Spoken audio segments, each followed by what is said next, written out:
제가 한번 기도하겠습니다. 하나님, 형식적인 예배를 드리지 않도록 주님 도와주시고, 하나님, 우리 마음 가운데 선명한 복음이 새겨지는 귀한 시간 될 수 있도록 도와주시고, 잃어버린 영적인 미각이 회복되는 귀한 시간 될 수 있도록 주님 도와주시옵소서.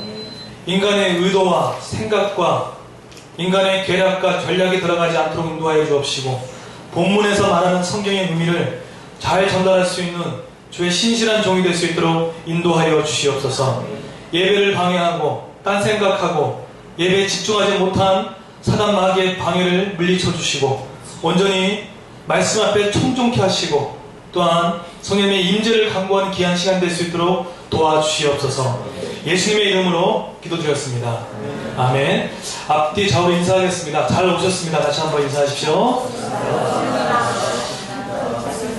네, 반갑습니다. 오늘 말씀의 제목은 하나님의 열심이라는 제목을 가지고 말씀을 증거하겠습니다. 며칠 전에 존 파이퍼 목사님과 세데백 교회 닉 워렌 목사님이 인터뷰했던 영상을 최근에 본 적이 있습니다.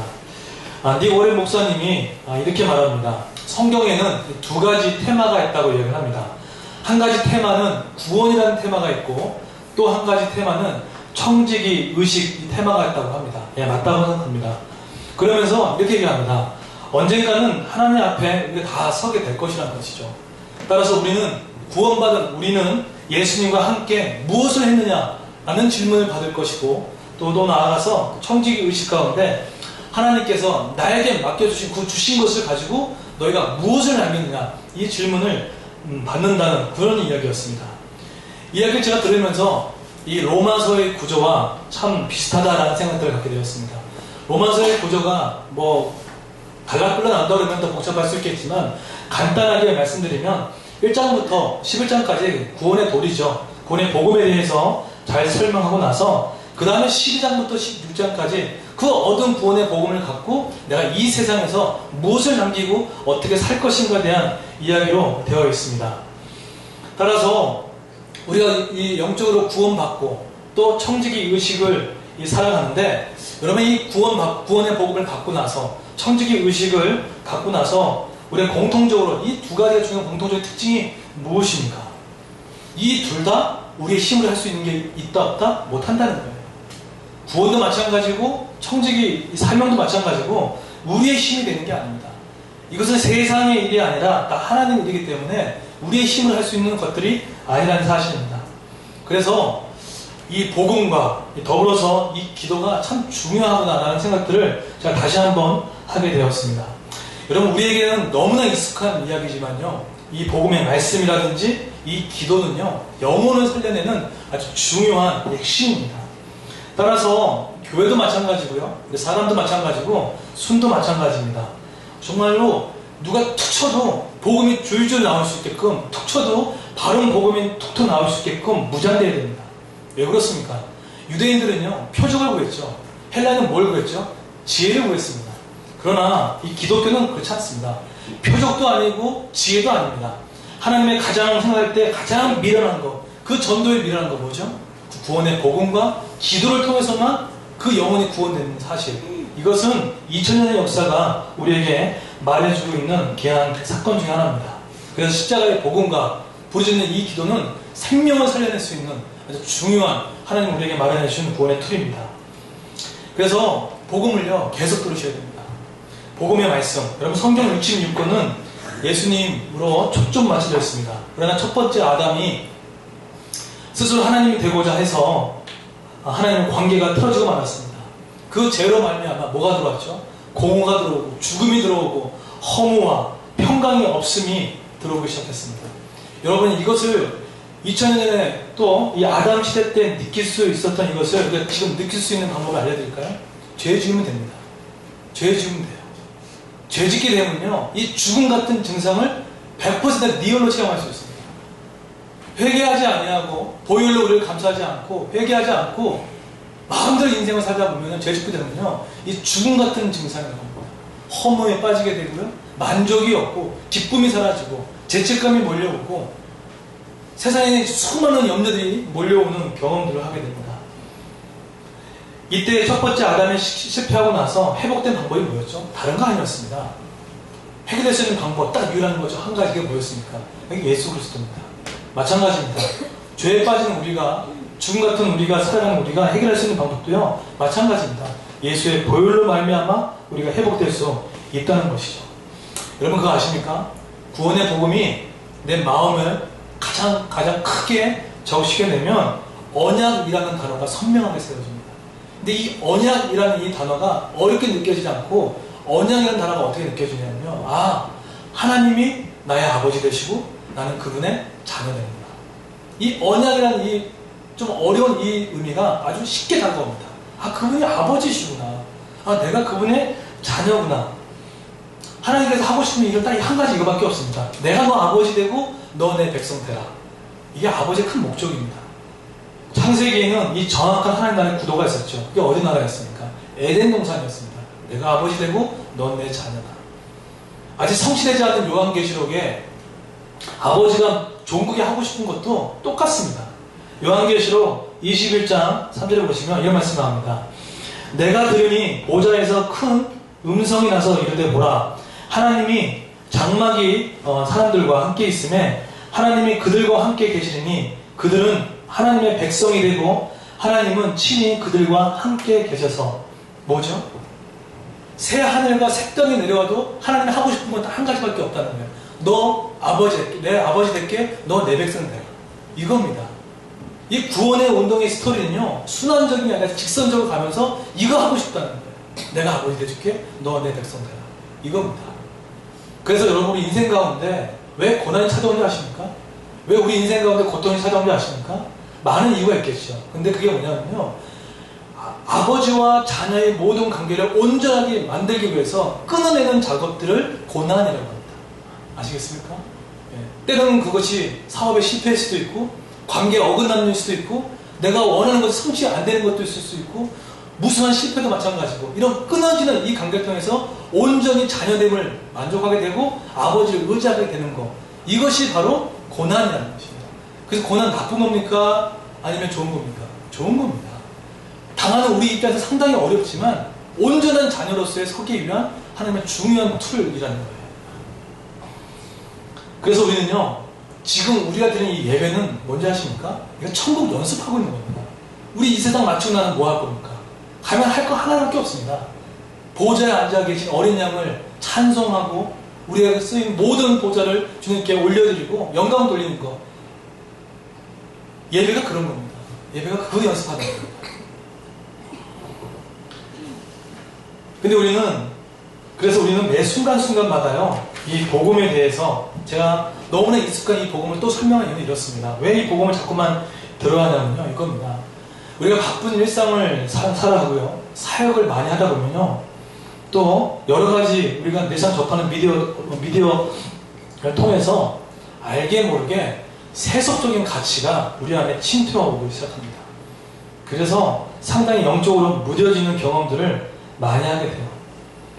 그래서 지금 같은 이 시대는요, 다른 게 힘든 게 아닙니다. 미국도 그렇고 유럽도 그렇고 지금 우리 한국도 마찬가지입니다.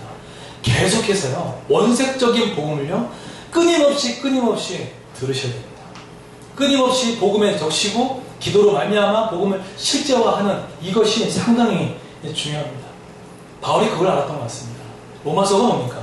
로마서는 인생 말년에 바울이 스페인의 선교를 가기 위해서 교도부를 삼기 위한 로마 교회에 가장 무엇을 남기고 갈 것인가, 어떤 말을 남기고 갈 것인가에 대해서 아마 생각하지 않았겠습니까? 근데 뭘 남겼습니까? 로마서의 핵심은 뭐죠? 복음을 남겼다는 거예요. 복음입니다. 사도 바울은요, 더 좋은 사회를 위한 매뉴얼도 남기지 않았습니다. 더 좋은 관계를 위한 매뉴얼 만들지 않았습니다. 박근혜 정부처럼 국가 개종 몇 개년 계획도 세우지 않았습니다. 필요 없다는 게 아닙니다. 근데 이것으로 인류 구원이 되지 않습니다. 이것으로 사회가 발전하지 않습니다. 이것으로 정치가 발전하지 않다는 거예요.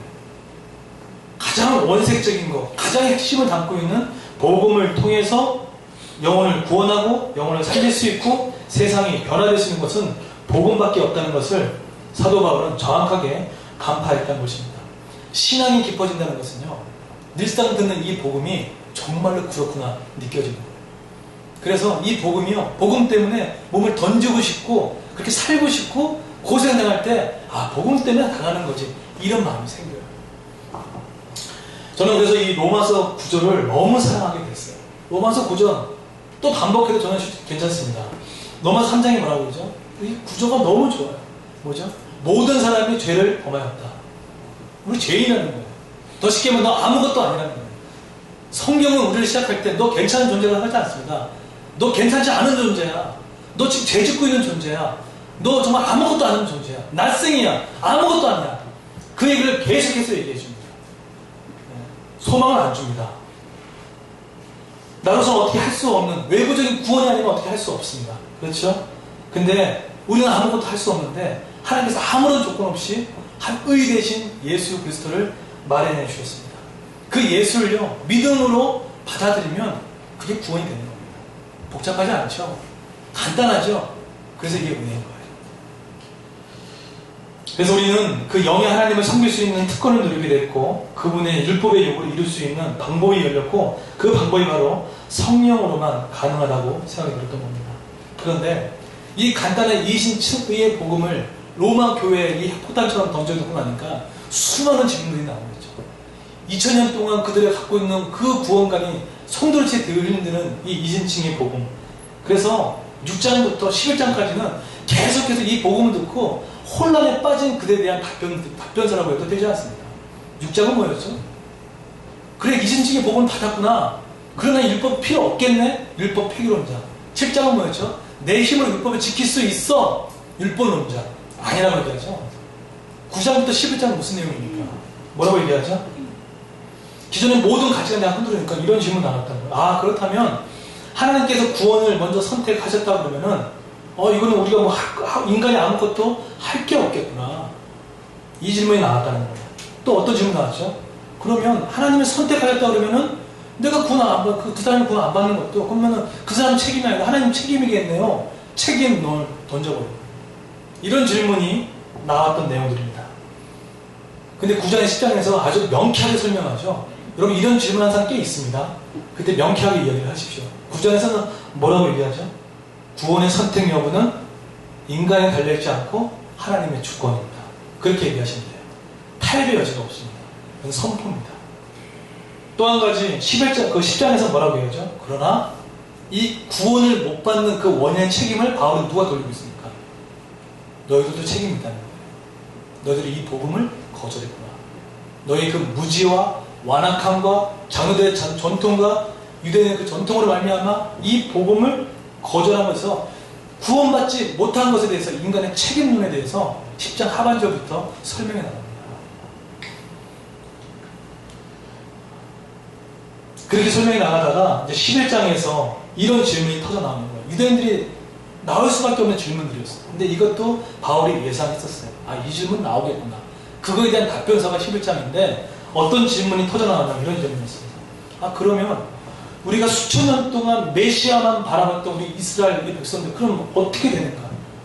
그 지옥 가는가? 이거에 대한 질문이었어요. 또 한 가지 질문이 뭐였습니다. 그럼 이스라엘, 우리 유대인들 미래는 어떻게 되는가? 이 질문이 터져 나왔어요. 그래서 그거에 대한 답변이 11장입니다.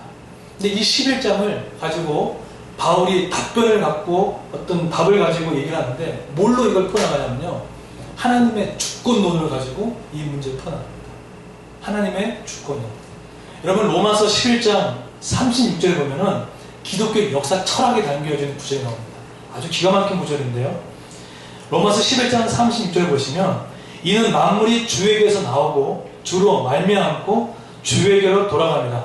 영광이 그에게 세세히 있으리로다. 뭐가 시작됐다고요? 만물입니다. 온 세상 만물과 여러분의 출발점이 어디라고요? 주로부터 시작됩니다. 그리고 주로 말미암고 창조와 보존과 통치가, 그 섭리가 주로부터 은행 통치 기록되는 거예요. 그리고 마지막에 있다니까 주께 돌아갑니다. 그래서 우리의 인생길을 나그네라고 합니다. 나그네라고 합니다. 잠시 머물렀다가 가는 겁니다. 그런데 이 잠시 머물러 있던 가운데 그 복을 구하고 그토록 많이 행복하게 해달라고 구하고 뭔가 더 많은 걸 추구하기 위해서 구하면 성경적으로 맞습니까? 틀립니까? 웃긴 거예요. 세상의 가치관을 뿌리내지 말고 우리는 나그네 인생을 살아가면서 하나님의 뜻을 붙잡고 자녀됨을 누리고 있다가 그분에게 가는 것밖에 없는 건데, 이 세상 살면서 하나님 저 건물 얻게 해주십시오, 하나님 저 자리에 올라가게 해주십시오, 뭐 하자는 거죠? 바벨론 제국을 쌓아 그 뿌리를 내려오자 하는 인간의 탐욕스러운 그런 반론인 거예요. 우린 나그네입니다. 잠시 왔다 가는 겁니다. 왔다 가는 거예요. 그래서 지금 사도 바울이 이스라엘 민족에 대해서, 그 미래에 대해서 설명할 때 하나님의 주권론을 갖고 설명하는데, 세 가지 포인트로 딱 말하면서 이것을 설명해 나갑니다. 첫 번째는 이렇게 설명해 나갑니다. 이스라엘아, 너희들의 그 구원은 주권적으로 내가 선택했다라는 그런 주권론이 시작됩니다. 이스라엘 민족을 내가 선택했다는 거예요. 왜 이런 질문이 나왔냐면 이거였습니다. 바울이 이신칭의 복음을 전하고 나서 소수의 유대인들만 믿게 됐습니다. 대다수의 많은 유대인들이 예수를 못 믿었어요. 그렇죠? 안 믿은 거죠. 아니면 하나님 선택 안 했거나. 그러고 딱 보면은 보라는 거예요. 바울아, 너 바울 봐라. 이렇게 소수 유대인으로 구원받지 않았느냐. 그러면 저 나머지 사람들은 어떻게 하냐. 구원받은 사람 어디 있느냐에 대한 질문이었다. 근데 뭐라 그러죠? 1절 보실까요? 1절부터 4절까지 그렇지 않다는 거예요. 하나님께서 구원받은 백성을 선택하셨다는 거예요. 1절 보십시오. 우리 1절부터 우리 2절까지 다 같이 한번 읽어보겠습니다. 시작. 그러므로 내가 말하노니 하나님이 자기 백성을 버리셨느냐? 그럴 수 없느니라. 나도 이스라엘이요 아브라함의 씨에서 난 자요 베냐민 지파니라. 하나님이 그 미래 하신 자기 백성을 버리지 아니하신다니 너희가 성령이 엘리야를 가리켜 말한 것을 못하느냐. 그가 이스라엘을 하나님께 고발하되 주여 그들이 주의 선지자들을 죽였으며 주의 지단들을 헐어버렸고 나만 남았는데 내 목숨도 찬나이나 하니. 이게 무슨 말입니까? 이 구절을 잘 보시면 이겁니다. 소수 유대인들만 구원받고 나머지 안 믿는 사람들 보고 구원받은 사람이 어디 있느냐 라고 했을 때 바울이 이야기한 거예요. 나를 보십시오. 내가 베냐민 지파고 이스라엘의 사람이었고 유대교의 신봉자였는데, 그런데도 불구하고 담에서 도상에서 하나님께서 나를 만나 주셨습니다. 선택해 주셨습니다. 그 얘기를 하거든요. 그리고 2, 3절 이건 뭐죠? 구약의 예를 든 거예요. 당시 아합 엘리야 시대였거든요. 아합 시대 때 바울도 믿고 여호와도 믿는 그런 시대 때 엘리야가 뭐라고 했을 거예요? 하나님 보십시오. 바울 쫓아가는 사람 이렇게 많은데 어디에 하나님 믿는 사람들이 어디 있습니까? 그랬을 때 뭐라고 하죠? 왜 없느냐? 바알의 무릎을 꿇지 않은 7,000명이 있지 않느냐? 지금 신약과 구약을 통해서 있다는 거예요. 근데 여러분께 물어볼게요. 이 말이 왜 11장에 쉽지가 않습니다. 상당히 어려운데 여쭤볼게요.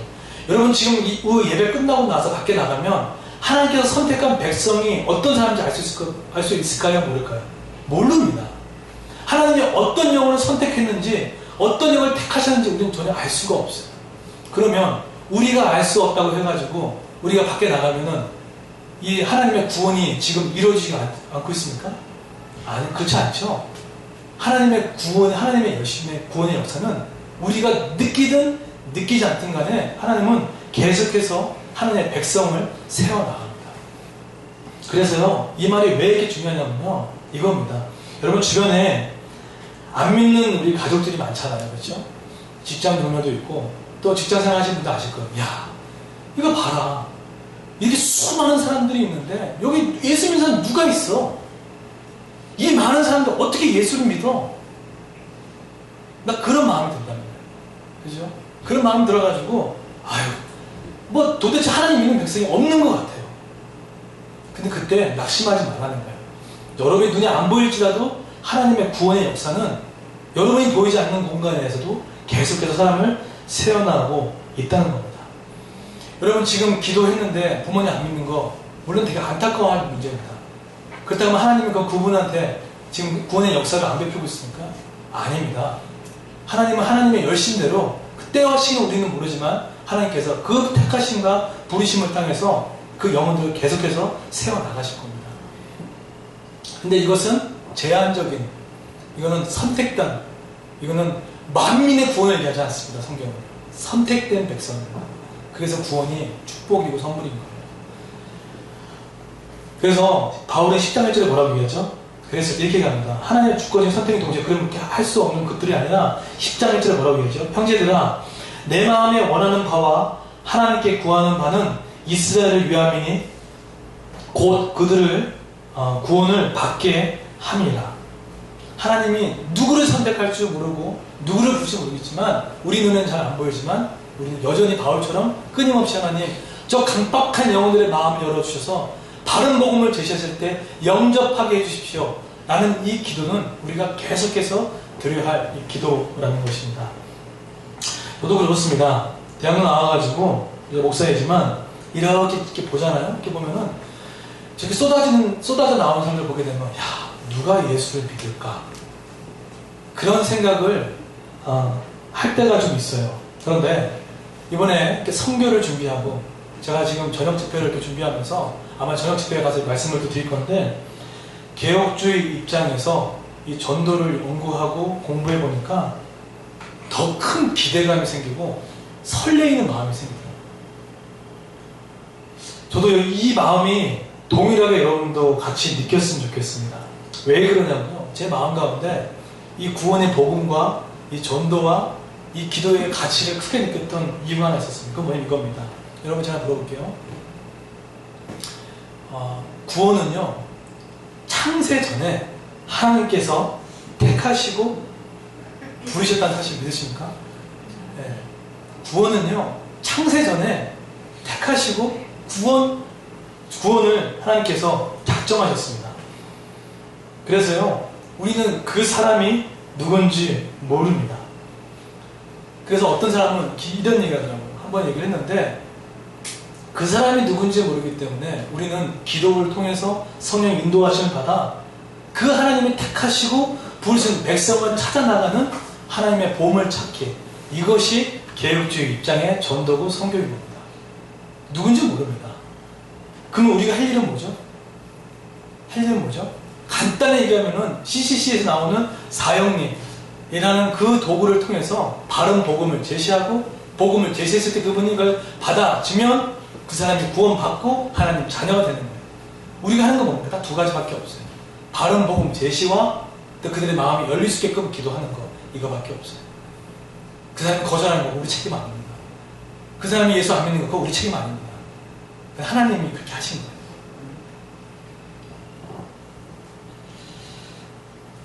그래서 낙심할 것도 절망할 것도 없는 거예요. 그래서 제가 이 전도 나가면 40분, 50분이 훌쩍 지나가요. 왜요? 안 받으면 그건 하나님 택하지 않은 거거든요. 그럼 그 사람은 손해인 거예요. 복음은 구걸 아닙니다. 여러분 선교 가셔서 구걸하지 마십시오. 절대로 구걸하지 마십시오. 복음은 절대로 구원할 성질의 것이 아닙니다. 우리는요 제시하는 겁니다. 어떻게? 무리하지 않게끔 겸손하게 특권을 받은 사람으로서 겸허하게 간절한 마음을 갖고 복음만 제시할 뿐입니다. 이거 안 믿으면 저 사람 어떻게? 안타까운 마음을 써야겠지만 꼭 믿어주셔야 됩니다. 그래서 교회 나옵니다. 이런 식으로 접근하지 말라는 거예요. 구원은 그렇게 싸구려가 아닙니다. 그래서 우리의 책임은요, 바른 복음, 그걸 잘 제시하고 그 강박한 마음들이 열릴 수 있게끔 하는 것이 너무 중요합니다. 여러분 그러고 나니까요, 기도가 너무 재밌어요. 이 표현이 맞는지 모르겠어요. 기도가 솔직히 너무 재밌어요. 목사니까요, 아니요? 재밌어요. 왜 그런지 아세요? 기도하는 자를 통해서 예비된 그 택한 백성, 구원받은 백성 하나님께 붙여주시는 겁니다. 그래서 그렇게 기대감이 되는 거예요. 제가 한 교회에 담임 목사로서 요즘에 제 머릿속에 떠오르는 키워드는 딱 세 가지밖에 없습니다. 뭔지 아세요? 한 가지는요, 복음, 그러니까 바른 복음, 기도, 영혼 구원이에요. 다른 거 없어요. 저한테 지금 떠오르는 키워드는 그밖에 없어요. 그래서 저한테 좀 계속해서 기도하고 무장하는 건 그겁니다. 우리 사랑하는 성도들 바른 복음 증거할 수 있게끔 무장시켜야 됩니다. 툭 치면 복음이 줄줄줄 나올 수 있게끔 그거 훈련시켜야 됩니다. 그리고 시도 때도 없이 기도할 수 있게끔 도와드리고 기도하고 할 수 있게끔 기도로 무장하게 해야 됩니다. 다른 거 없습니다. 여러분 제가 여러분 다 함께 먹는다고 여러분 움직일 것 같아요? 안 그렇습니다. 그건 세상도 합니다. 그렇게 움직이지도 않습니다. 제가 내가 그래서 여기 오신 것 같습니까? 그것도 아닙니다. 기도를 통해 하나님께서 마음을 주셨고 오신 여러분이 이 기회를 앉으셨고 대학들을 품고 섬기는 겁니다. 그래서 교회는요 복잡할 것 같은데 상당히 단순해요. 발음, 말씀, 복음, 발음, 기도만 무장되어 있으면 우리는 가만히 있지 못합니다. 하나님께서 우리를 떠밀려가서 예비된 영혼을 붙여주시고 구원의 행렬에 가는 우리를 동참시켜주는 겁니다. 이게 개혁주의 구원론의 핵심 중에 하나입니다. 이런 관점에서 제가 한번 우리 교회에 영적 엑스레이를 한번 찍어봤어요. 찍어봤더니 두 가지 유형이 있더라고요. 한 부류의 유형은요, 이런 복음의 가치를 좀 아시는 것 같아요. 그래서 시간도 드리고, 물질도 드리고, 자원하는 마음을 갖고, 나오라 하지 않고, 정말 마음에 자원하는 마음을 갖고, 섬기는 분도 계세요. 근데 어떤 분은요, 안 하지는 않습니다. 근데 어떤 분은 보니까, 이것도 아니고, 저것도 아닌, 아주 어정쩡하게 신앙생활을 하고 있는 분들을 보게 돼요. 이 어정쩡하게 한다는 이 분들이요, 하나님을 떠난 것도 아닙니다. 그다음 세상에 간 것도 아닙니다. 딱 중간에 있는 분들이, 딱 중간에 있어요. 엘리야의 시대를 친다 그러면요, 뭐 중간이겠죠. 회색지대에 있는 거예요. 여차하면 세상으로 갈 수도 있고, 여차하면 하나님께 올 수도 있고, 어정쩡하게 중간, 이걸 회색지대라고 합니다. 그런데 성경은, 기독교는 절대로 회색지대를 방관하지 않습니다.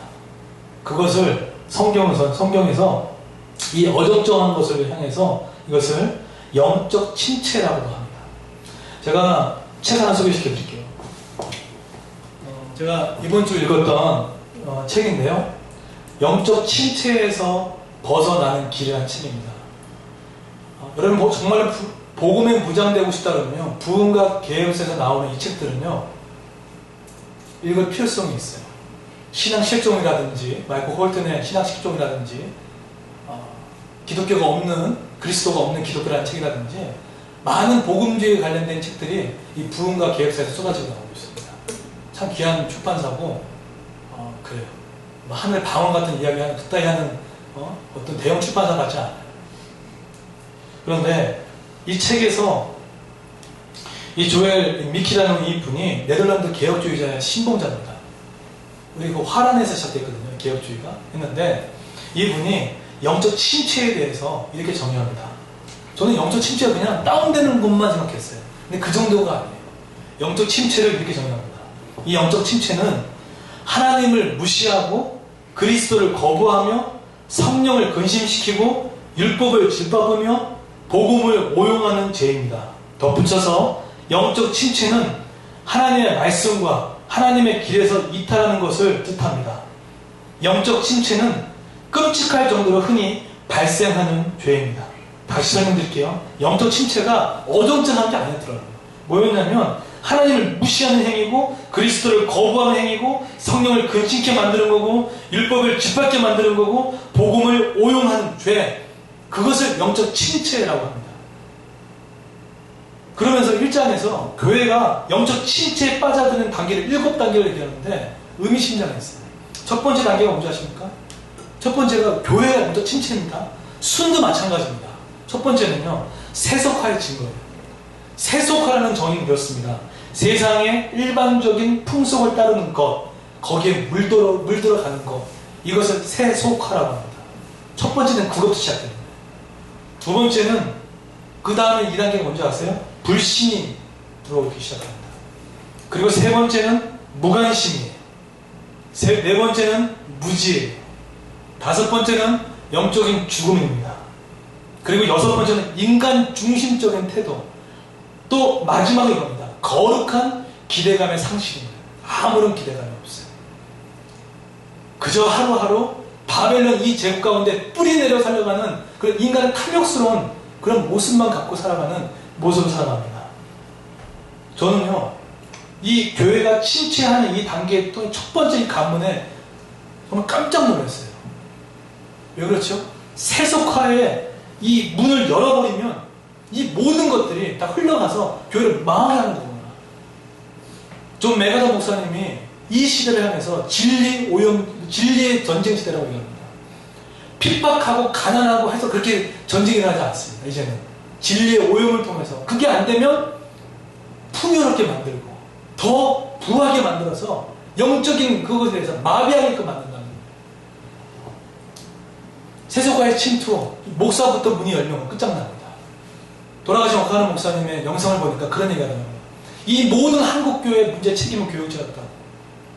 세속화의 주범도 교육자였다고.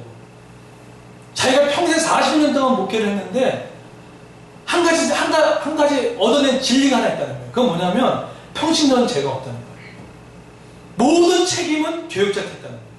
그 교육자가 세속화에 빠져 복음의 빗장을 열어버리고 세속화의 빗장을 열어버리고 어떻게 하는 사람을 끌어모으기 위해서 세속화를 만들어냈다는 장본이라는 얘기를 하더라고요. 맞습니다.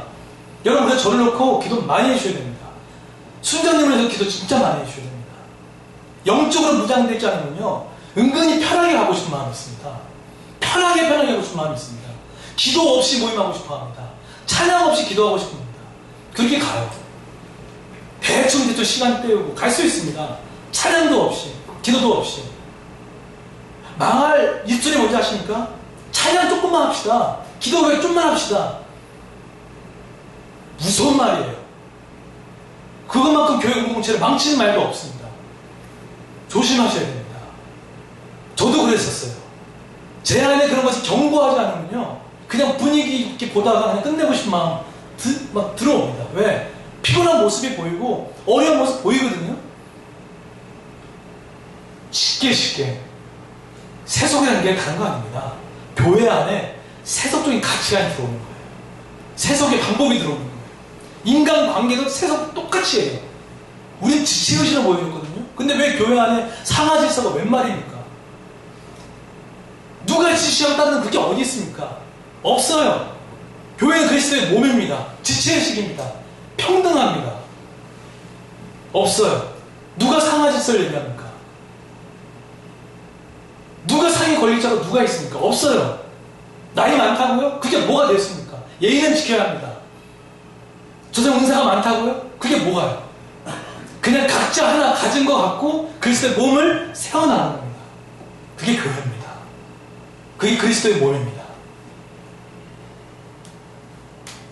세상에서 직장생활 했던 방법으로 교회를 보지 마십시오. 직장생활에서 캠퍼스에서 봤던 그 가치관으로 형제 자매를 대우하지 마십시오. 그거는 세속입니다. 막아야 됩니다. 막아야 돼요. 교회는 그렇게 움직이면 안 됩니다. 교회의 주인은 예수님입니다. 예수이시기 때문에 예수의 방법대로 가야 됩니다. 그래서 첫 번째 이 세속화에 대한 이 부분 정말로 중요합니다. 제가 열어버리면 똑같이 갑니다. 거꾸로 여러분이 직장의 현장에서 캠퍼스 현장에서 여러분이 세속화의 빗장을 열어버리면요 그 안에 공동체가 세속화의 물길에 오는 겁니다. 저한테는 제가 복음을 굳건히 지키는 것이 저의 삶인 것처럼 여러분은 세상에서 여러분이 있는 그 자리에서 절대로 세속화의 빗장을 열지 마십시오. 타협하지 마십시오. 안 죽습니다. 살려주십니다. 느끼시잖아요. 한번 빗장 여니까 그게 가만히 있던가요? 제 그 역동성이 얼마나 강력한가요? 그죠? 한번 타협하니까 그걸 끝나나요? 안 그럴걸요? 한번 타협 열면 그 죄의 무서운 역동성이 들어와가지고 아주 그냥 피폐하게 만들어갑니다. 두 번째, 신자에게도 침체 단계가 있다고 얘기하더라고요. 5단계로 빠져든다고 합니다. 첫 번째 단계는 이거예요. 개인 기도를 소홀히 하는 거. 이게 가장 첫 번째였어요. 두 번째는 뭐였냐면 은혜의 수단, 말씀, 기도, 성례 이거를 형식적으로 사용하는 거예요. 세 번째 단계, 영적 침체에 빠져든 단계를 얘기한 겁니다. 세 번째 단계, 내면의 부패가 증가한다고 합니다.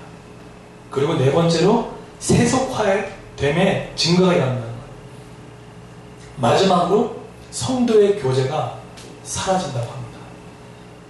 여러분 혹시 이런 침체를 겪고 있는 분들 계시면요 그 책에서 이런 해결책을 제시합니다. 그런 것 같아요. 저도 이렇게 해보게 된 것 같아요. 어떤 해결책이 있었냐면 첫 번째가 뭐였냐면 성령께서 하나님의 말씀을 통해서 사용하신다는 거예요. 네 그렇습니다. 침체에 빠져있을 때 말씀 무수히 들으셔야 됩니다. 성경이 안 읽어지면요, 열심히 말씀 들으셔야 됩니다. 그냥 틀어놓고 주무십시오. 듣게끔 하셔야 됩니다. 두 번째로, 성례, 독서, 성도의 교제. 때로는 말씀이 안 읽힐 때가 있습니다. 때로는 큐티가 안 될 때가 있습니다. 때로는 되게 영적으로 무감각해질 때가 있어요. 그럴 때는요, 다른 어떤 영적인 좋은 책들 있지 않습니까? 가벼운 책들을요, 읽으면서 영적인 마중물 역할을 좀 해줘야 돼요. 이렇게 고급스럽게 나이스하게 하나님 가시다가 이게 안 통하면 마지막 4단계, 5단계에서 하나님께서 이렇게 하신다는 거예요. 시련과 고통인 거예요. 그리고 마지막으로 그 책에서 이렇게 합니다. 하나님의 일시적인 외면을 한다는 거예요. 저는 여기서 아까 교회 침체 단계에 세속화가 있었던 것처럼 이 신자의 개인 침체의 첫 번째 단계가 개인 기도라는 사실에 다시 한번 생각하게 됐습니다. 여러분, 이 말에 어떻게 동의되시나요? 개인 기도가 정말 무너지면 이런 현상이 단계별로 가는 것 같습니까? 기도 사라지면요, 모든 게 무너집니다. 목사 순처럼 할 필요 없습니다. 개인 기도 소리해 보십시오. 다 무너져요. 모든 게 부담스러워집니다. 안 하고 싶어요. 그냥 하루하루 그냥 이게 너무 힘들어요. 하루하루가. 도망가고 싶고, 타협하고 싶고, 옛날 친구 만나고 싶고 막 그래요. 지금도 혹시나 옛날 친구 만나신 분들, 네, 만날 수 있습니다. 네, 건강하게 만나셔야 됩니다. 복음 들고 기도로 만나셔야 됩니다. 매주 화요일마다 저와 전도사님이 역대 잘 만에 이렇게 교육자 모임 때 모입니다. 어떻게 진행되냐면 간단합니다. 모여가지고요, 잠깐 제가 찬송 한 장하고 말씀 잠깐 증거하고 전도지 들고 성대 나갑니다. 나가서 열심히 하나님의 선택된 백성을 모르기 때문에 그냥 잘 이렇게 전달하고 옵니다. 예전에는 갔다 와서 식사하고 나서 갔다 와서 그런 다음에 여러 가지 기도 제목을 갖고 서로 같이 기도했어요. 근데 어느 순간에 자꾸 이 기도의 제목을 나눌 때 인간적인 기도 제목이 흘러나온다는 이런 생각이 들어서 한 번에 이런 마음이 들었습니다. 그래, 이렇게 할 바에는 차라리 시간을 좀 오래 들이고 한번 해보자. 그래서 전사님께서, 전사님, 혹시 지금 전사님 봤을 때 교회에서 가장 중요하다고 생각하는 거, 가장 긴급하다고 생각하는 것들이 뭡니까? 그러니까 얘기하더라고요. 저도 그 얘기를 했고요. 알았습니다. 딱 요 얘기만 간단히 하고 나서 이 본당에 와서 불 꺼놓고 40분 정도 그냥 같이 기도합니다. 떨어져 앉아가지고 기도합니다. 근데 오는 반응들이 그래요. 저도 참 좋아요. 참 좋고요. 마음 가운데 뭔가 열심히 하겠다는 마음도 없지만 마음 가운데 그냥 뭐랄까요, 그냥 충성하고 싶은 마음, 뭐 열심히 하겠다 이런 것보다도 그냥 괜찮아요. 마음이 든든합니다. 마치 그냥 아주 비싼 잡곡밥을 먹은 것처럼, 아주 맛있는 밥을 먹은 것처럼 그냥 든든합니다. 제가 뭐 전사님을 설득시켜서 더 많은 헌신을 요구하고 그렇게 할 필요도 없습니다. 그죠? 그냥 하나님 만나게 하면 되는 겁니다. 그래서요, 교회는요 너무 단순해요. 따지고 보면 목사가 봉이 김성달 될 수가 있어요. 복잡할 게 없어요. 그죠? 기도하면 되고요. 제가 기도 시키면 되는 겁니다. 순장도 지도자 다른 거 아닙니다. 뭐죠? 기도하면 되는 거고요, 기도를 시키게 하면 되는 겁니다. 저는 그래서 지도자의 정의 딱 두 가지 내립니다. 지도자는 배우는 자고, 지도자는 기도를 하는 자 또는 기독기 하는 자입니다. 그게 지도자입니다. 세상은 다르죠. 세상은 학벌, 스펙, 이거 능력이죠. 성경은 그렇지 않습니다. 여러분, 그래서 저는 10시에 저 자리에서 수빈, 세영, 정은 저 자리에서 기도하는 모임을 말은 한 번도 안 했지만 정말 사랑합니다. 그 사람을 사랑하는 게 아니에요. 그 10시에 누구도 시키지 않은 그 어둠컴컴한 그 자리에서 이 예배를 위해서 놓고 기도하는 것은요, 여러분 모르지만 저한테는 가장 귀한 가치입니다. 다른 것도 다 마찬가지겠지만. 그리고 저는 찬양팀이 좋은 게 너무 좋은 습관을 갖고 있어요. 찬양하기 전에 기도하고, 또 예배 끝나지 보이시죠? 뜬금없이 뒤로 앉아가지고 기도하고. 제가 삶의 교회랑 연계하면서 하나씩 다른 건 다 잊어먹어도요, 한 가지 꼭 붙잡고 있는 건 챙기는 그겁니다. 전사할 때 이것만 꼭 제가 체크해요. 삶의교 중보기도팀이 우리를 위해서 기도하는 이것만 꼭 체크합니다. 왜 그렇죠? 세상 눈에 볼 때는 미련해 보이죠. 하나님 눈에서는요, 기도하는 것을 통해서 민족의 운명까지 바뀝니다. 이 역사적 시대를 말씀드릴까요? 16세기 종교개혁운동이 물처럼 일어났습니다. 중세 그 암흑 투명 시대를 종집을 찍고 16세기 때 종교개혁운동이 물처럼 일어났습니다. 근데 성장 이후에 또 침체가 왔습니다. 200년 동안 침체기가 유럽을 강타했습니다. 그때랑 지금은 너무 똑같아요. 그 강타했던 이런 이름이었죠. 계몽주의, 이신론, 각종 이단 사상, 무신론, 이 모든 이 사상들이 교회를 타격을 입혔습니다. 지금 똑같죠. 종교다원주의, 포스트 모던주의, 이신론, 다신론, 구원파, 모든 각종 이단들이 많은 성도들의 눈과 귀를 흐리게 만드는 그런 일들로 교회에 타격을 입혔습니다. 그래서 그럴 때 역사입니다. 하나님의 방법은요, 기술도 아니었고 과학도 아니었어요. 소수의 한 사람을, 몇 사람을 이렇게 세우십니다. 당시 영국은 도덕적으로, 윤리적으로 가장 침체되고 타락했던 도시 중에 하나였습니다. 그럴 때 옥스퍼드 대학에서 홀리 클럽이라는 클럽에서 두세 사람이 모여서 기도하기 시작했습니다. 그 사람들이 바로 여러분 잘 아시는 존 웨슬리와 조지 휘필드입니다. 그들이 아주 세상에 봤을 때는 미련할 정도로 딱 한 가지만 했습니다. 뭐 하는지 아세요? 일주일에 딱 한 번 모였어요. 그리고 성경을 읽었습니다. 그리고 고전 책을 읽었습니다. 그리고 기도했습니다. 그리고 주말에 교도소에 소외된 이웃들 향해서 복음 증거했습니다. 이거밖에 안 했어요. 간단하죠. 이게 그 유명한 홀리클럽입니다. 근데 하나님께서 타다 남은 부집갱이라는 그 별명을 가진 존 웨슬리, 이 소수의 이 작은 동아리를 통해서 영국 부흥의 진원지를 일으키 세웠습니다. 그 여파는 엄청났습니다.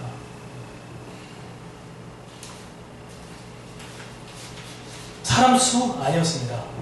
소수의 하나님의 능력만 붙잡고 그분만이 답이라는 것을 갖고 모였던 그 몇 명의, 세 명의 모임이 타락한 그 도시에 세속과 물결 빠져있는 영국 사회를 막아섰다는 거예요.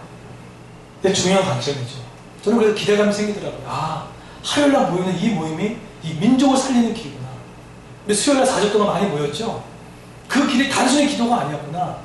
이 황폐한 이 땅, 이 대한민국 땅 가운데 무너져가는 이 대한민국 땅을 막아서는 중요한 하나님 앞에 쓴 그런 기도였구나.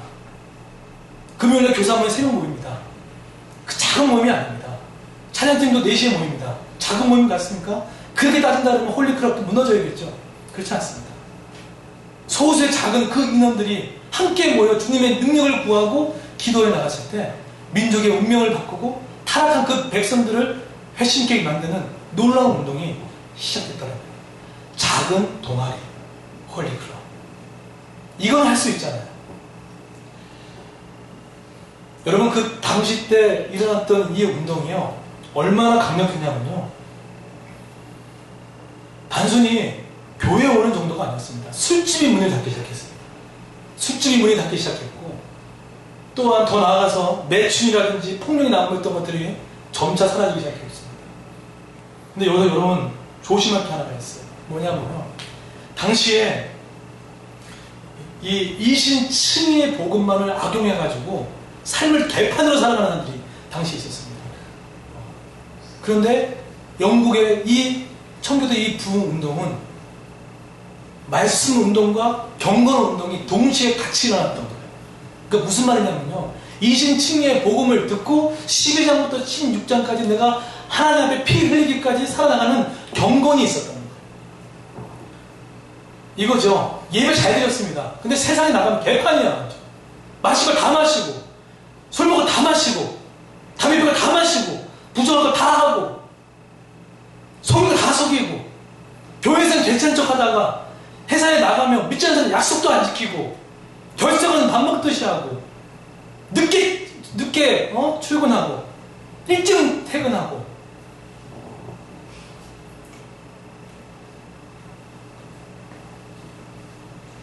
말씀과 경건이 동시에 가지가 않은 거예요. 그런데 달랐어요. 이신층이 이 복음도 알고 있던 이 당시 영국 이 부흥운동이 일어났을 때는요, 이 말씀과 경건운동이 같이 일어났어요. 여러분 나중에 영국 신학생이라든지 그 신학에 대해서 관심 있는 분들은요, 필립 샤프가 썼던 교회사라는 책이 있습니다. 이만한 책인데 10권짜리 교회사에 대한 책이에요. 그 책에서 아주 중요한 핵심을 꿰뚫었어요. 무슨 말을 했냐면, 중세 청년 암흑기 때 루터가 이신층의 복음을 발견하고 나서 개혁을 외쳤죠. 그래, 구원은 이신층입니다. 믿음으로 말미암아 구원을 받습니다. 이 복음을 외쳤어요. 그런데 비텐브루크라는 도시가 개판이 되어버린 거예요. 이신층이 이 복음을 가지고 삶을 엉망으로 살아가는 거예요. 그러면서 그 책은 그래요. 루터가 도망가려고 했다고. 그 뭐냐는 거예요. 복음 전해놓고 도시가 엉망이 돼버리고 그랬다는 거예요. 도망가려고 했던 그 역사의 교회사에 나오더라고요. 그런데 필립 샤프라가 썼던 그 교회사 그 책 안에 칼빈은 달랐어요. 칼빈은요, 두 가지를 같이 갔어요. 뭐죠?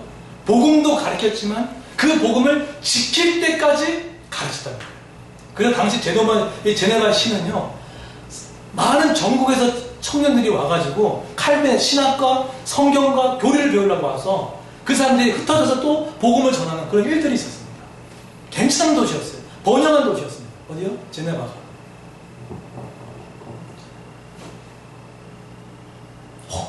홀리 클럽 운동, 기도 운동 좋습니다. 해야 되겠죠. 근데 우리가 조심할 걸 부분에 말씀드렸죠. 그걸 하되 말씀과 경건 운동이 같이 일어나는 것들이 너무 중요하다는 거예요. 두 번째로 그 이스라엘 민족의 미래와 그럼 구원받지 못한 이스라엘 어떻게 될 것인가에 대해서 얘기를 하다가 하나님의 주권을요, 이스라엘을 버림으로 하나님의 주권을 행사했다라고 합니다. 그 말씀이 로마서 11장 11절. 참 이상한 얘기죠. 버렸다는 거예요. 누굴요? 유대인들을 버렸다는 거예요. 11장 11절. 그러므로 내가 말하노니 저희가 넘어지기까지 실족하였느냐. 그럴 수 없느니라. 저희가 넘어짐으로 구원이 이방인에게 이르러 이스라엘로 시기 나게 함이니라. 이게 무슨 뜻이죠? 이스라엘 민족을 택한 이유가 뭐죠? 여러 가지 이유가 있지만은 택해주고 너만 구원받지 말고 너를 통해 이방인 민족도 구원을 얻게 하는 그 섭리의 책임이 있었습니다. 특권은 책임을 동반합니다. 그게 있었어요. 그런데 유대인들이 어떻게 했습니까? 주신 이 복음의 공을 토스해버렸어요. 안 받겠어요. 안 받겠어요. 그랬어요. 그래서 감사하게도 하나님의 완벽한 지혜가 등장합니다. 안 받았는데 그 안 받음이로 인해서 구원의 이 물꼬가 흘러갔으니까 그게 이방인까지 갔다는 얘기예요. 그러면서 그 얘기입니다. 11장 11절. 저희가 넘어짐으로 구원이 이방인에게 이르러 이스라엘로 시기나게 합니다. 그럼 물어볼게요. 지금 하나님께 이스라엘이 버린 게 정말 버린 겁니까? 그게 아니에요. 잠시 버린 거예요. 이런 거죠. 제가 사립교회에서 캠퍼스 전도 그 예람제 담당 교육자로 한 5년, 6년 했나요? 2, 3년 하게 되면 수천 명을 대상으로 전도 집회를 하기 때문에 노하우가 생깁니다. 그래서 처음에는 30명 대상으로도 준비팀을 꾸려보기도 했는데 나중에 노하우가 생기니까요, 딱 한 3명만 있어도 이게 굴러가더라고요. 그래서 저는 꽤 제가 잘하는 줄 알았습니다. 그래서 다른 사람이 이렇게 했으면 좋겠다는 아이디어를 잘 안 받았어요. 네. 그건 방법이 아닌 것 같다고 생각해가지고. 내가 하는 방법이 있는데 굳이 뭘 받아. 그래서 막았어요. 지금 생각해보면 그때는 제가 매너리즘에 빠졌었던 것 같아요. 그래서 새로운 어떤 아이디어를 안 막았어요. 그래서 제가 편한 사람만 데려오게 됐습니다. 왜? 그게 편하니까. 그런데 여러분 이제 요 경험을 하실지 모르겠지만 하나님께서 그럴 때 그 사람 가만히 놔두지 않습니다. 어느 순간에 제가 하고 있는 그 일을 어떻게 돌아가는지 모르겠지만 어떤 한 사람이 나타나서 그 일을 살짝 그분이 하시기 시작하더라고요. 저는 몰랐어요. 제가 가지고 있는 그것이 그분한테 넘겨가는지도 몰랐어요. 한 달 지나서 알았어요. 이거 내일인데? 근데 그분이 그 일을 너무 잘하시는 거예요. 너무 잘하시는 거예요. 그러면서 화들짝 놀라기 시작했어요. 너무 잘하고 사람들이 몰려들기 시작하고 영혼이 살아나는 일들이 막 생겨나더라고요. 그러면서 마음 가운데 마음이 급해지기 시작하더라고요. 저거 내일인데? 저거 내일인데? 왜 근데 내가 있었던 저녁 일이 왜 안 일어났지? 이런 마음이 들기 시작한 거예요. 그러면 마음이 급해지기 시작하더라고요. 그때 제 마음이 깨달은 게 뭔지 아십니까? 급하고 그러고 나서 깨달은 게 거예요. 두 가지 깨달았는데 한 가지 뭐냐면 내가 하나님께 이방인들이 걸어가는 이 중간에 서서 내가 귀찮고 매너에 빠져있는 내 모습이 이렇게 서 있어서 내가 가로막는 구원의 문을 가로막는 마치 유대인처럼 가로막아서 그 구원에 가는 행렬을 내가 막아서고 있었구나. 그랬더니 하나님께서 그거를 잠시 저를 외면하셨어요. 버리신 거예요. 잠깐 외면하시죠. 그러면서 나와서 보니까 그 가치가 너무 귀한 거예요. 그 가치가. 그래서 한 2년 만에 다시 그 일을 하게 됐어요. 여러분 보세요. 하나님께서 때로는 어떤 사람이 하나님께 걸어가는 그 중간의 통로에 있어서 구원의 행렬을 막을 때 하나님이 잠깐 우리를 버릴 때가 있습니다. 버릴 때가 있어요. 근데 여러분 기억하십시오. 근데 그 버림이 하나님 왜 일을 안 하게 버리시는 거 그 개념은 아닙니다. 뭐죠?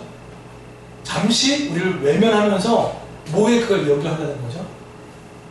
우리를 뛰어넘어 이방인들이 죽게 나올 수 있게끔 그 장애물을 제거한다는 거예요. 여러분 세상에서 제일 귀찮은 게 뭔지 아십니까? 저는 그걸 알았어요. 쓰임받지 못하는 거예요. 여러분 막 쓰임받고 있을 때 너무 힘들고 그러죠? 그럼 내가 막 힘들고 다시는 안 하고 싶죠? 나중에 보십시오.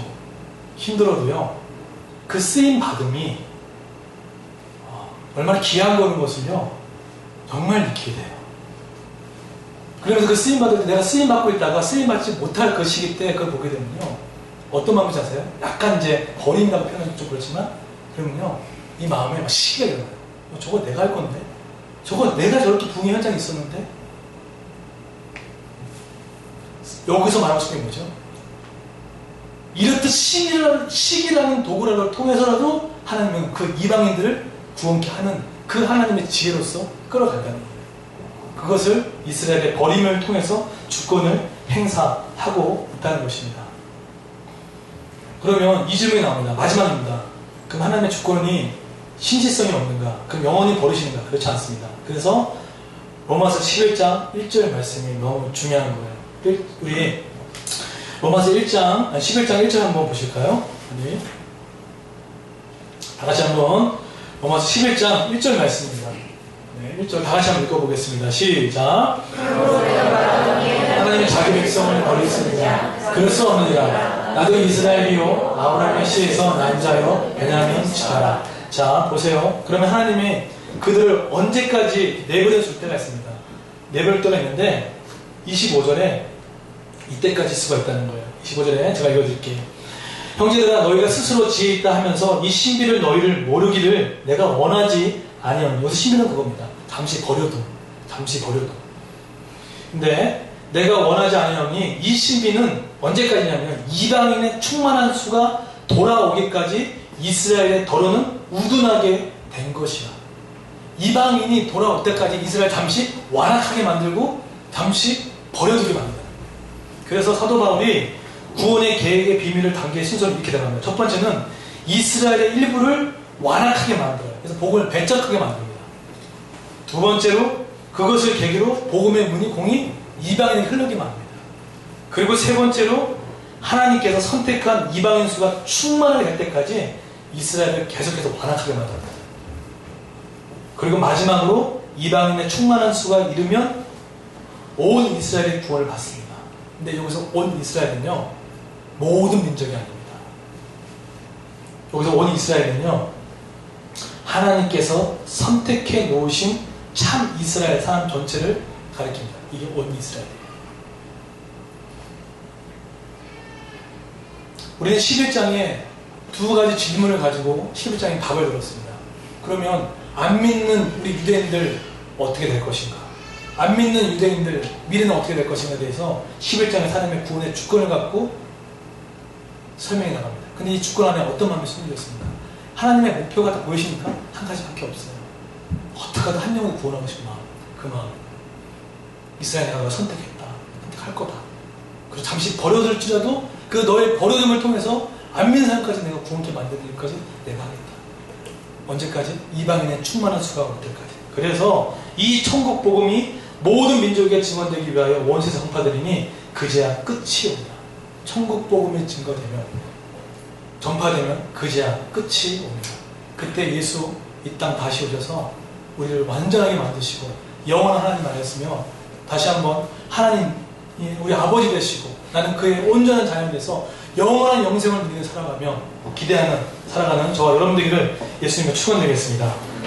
자, 다 같이 한번 우리 찬양하도록 하겠습니다. 우리 6월절 어린 양의 피로 복음의 핵심을 담고 있는 우리 찬양입니다. 우리 다 같이 일어날까요?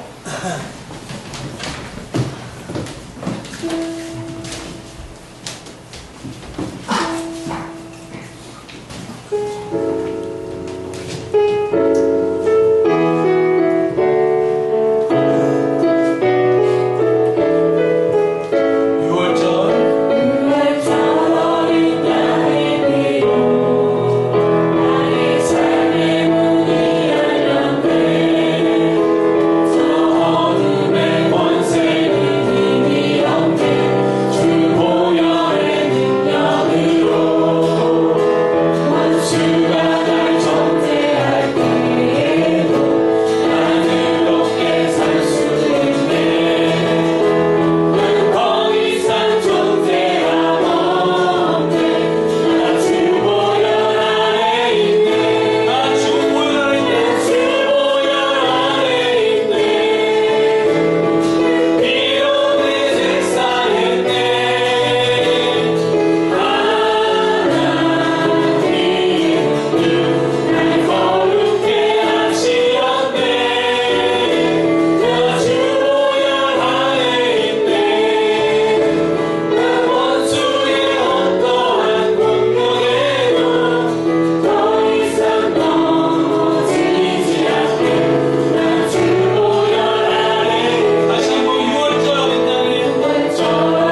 빠지지 않습니다.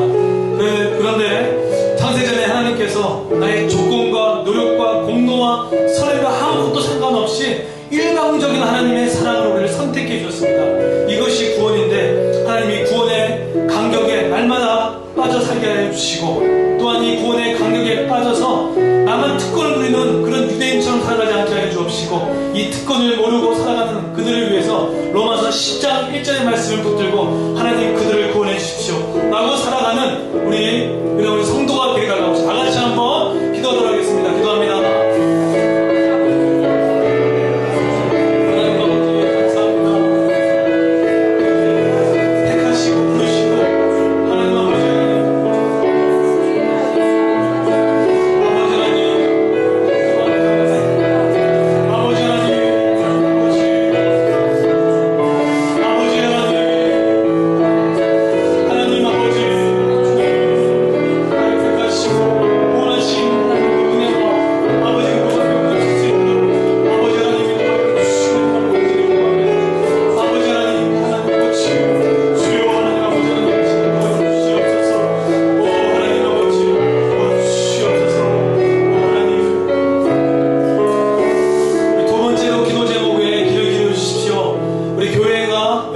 침체에 빠져가는 가장 첫 번째 관문이 세속화입니다.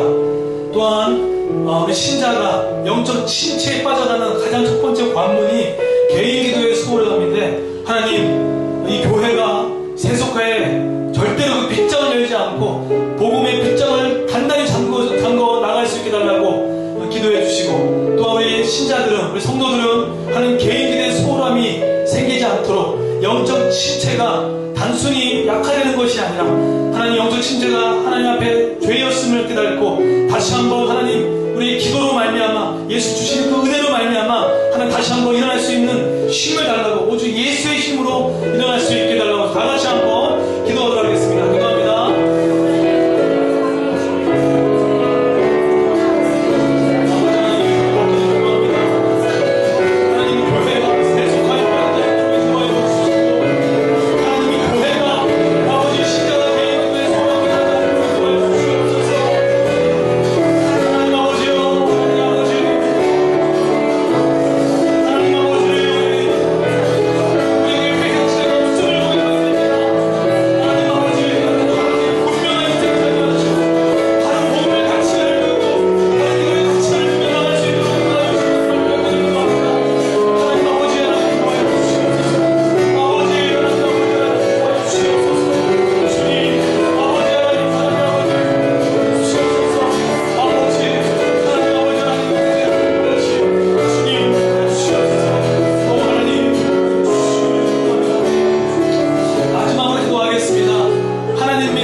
세상들이 봤을 때 밀어난 그 전도에 밀어난 것, 그 바른 복음과 이 기도로 하나님 우리가 무장하게 달라고. 그래서 이 전도에 밀어난 것을 통해서 이 대한민국 땅 가운데, 성대 땅 가운데, 하나님 또 이 서울대 가운데, 카톨릭대 가운데, 성신여대 가운데, 이 마로님 이 모든 지역 가운데 택함받은 하나님의 백성들을 그 예비된 자들을 만날 수 있는 은혜를 베풀어 달라고, 그들이 구원받게 해달라고, 그들이 죽어가지 않게 해달라고 다 같이 마지막으로 기도하고 마치도록 하겠습니다. 기도합니다. 하나님 아버지, 하나님 아버지, 주님, 하나님 아버지, 하나님의 전도에 있는 미련한 것으로 감당할 수 있도록 도와주옵소서. 아버지 하나님, 하나님 아버지, 주님 이름으로 그 기도에 미련한 것으로 이 대한민국 땅 가운데 나갈 수 있도록 하나님 도와주시기 바랍니다. 하나님 아버지, 하나님 아버지, 아버지, 아버지, 하나님 아버지, 하나님 아버지, 하나님의 기도 온도들이 나옵니다. 아버지, 아버지, 주님 도와주시옵소서.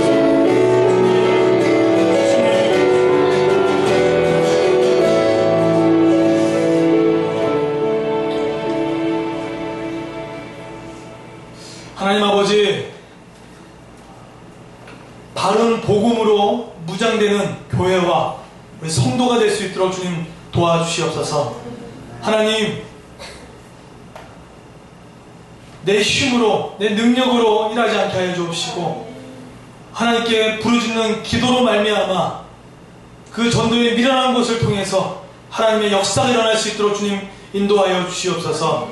하나님 아버지, 이 교회가 세속화의 그런 빗장을 여는 교회가 되지 않도록 인도하여 주옵시고, 세상에 많은 사람들이 넓은 길로 갈 때에 하나님 그리스도 교회만큼은 복음의 좁은 길로 가서 복음의 장벽을 세워 정말로 이 복음으로서, 이 복음으로 모든 이들을 구원케 하는 그 일들을 감당할 수 있는 교회가 될 수 있도록 인도하여 주시옵소서.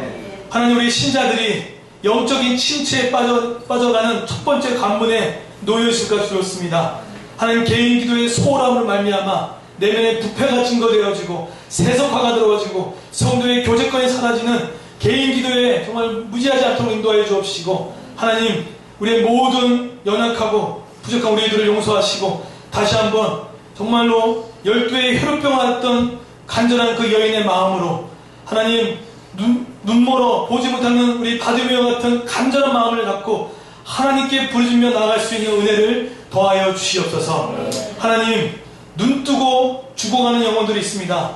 눈뜨고 어둠에 살아가고 있는 이 대한민국 땅에 있는 영혼들, 성대 땅에 있는 영혼들, 카톨릭대에 있는 영혼들, 서울대에 있는 영혼들, 이 마로니 지역에 있는 영혼들을 하나님 불쌍히 여겨 주셔서 하나님, 복음과 기도를 말미암아 선택받은 그들이 정말로 교회로 오는 그런 역사가 일어날 수 있도록 주님 인도하여 주시옵소서.